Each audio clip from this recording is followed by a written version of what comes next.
Joint Base Andrews passenger terminal. Staff Sergeant Twan Nguyen calls his job serendipitous. I've seen First Lady Melania Trump a couple of times, and I've also seen President Trump quite a few times. The Vietnamese American is an airman at Joint Base Andrews, the base that serves U.S. leaders, including the president and members of his cabinet. At any moment, you turn on the TV and whatever's going on in the news, one of our crew members are either picking that passenger up or taking them there. Technical Sergeant Vanessa Shook is a flight attendant at Andrews.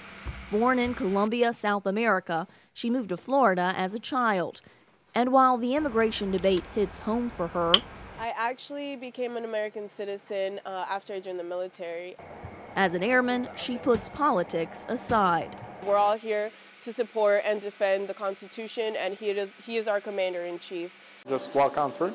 It's a sentiment Arms out. heard across the base. The military is not like any other employer. We're a family.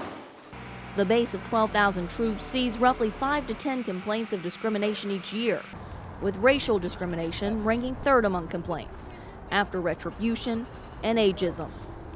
At the base's chapel, Major Crystal Jones says remnants of discrimination still exist because for years racism went undiscussed. There is still the good old boys network, and that is normally the good old white boys network. When it comes to racial discrimination, Jones says there is a lot more awareness today of what she calls the way things really are. I think there has been a time in our country and our communities where it just wasn't talked about. Race wasn't talked about. Now we're living through a time where everybody is talking about it, and so we're having an opportunity really to work some things out.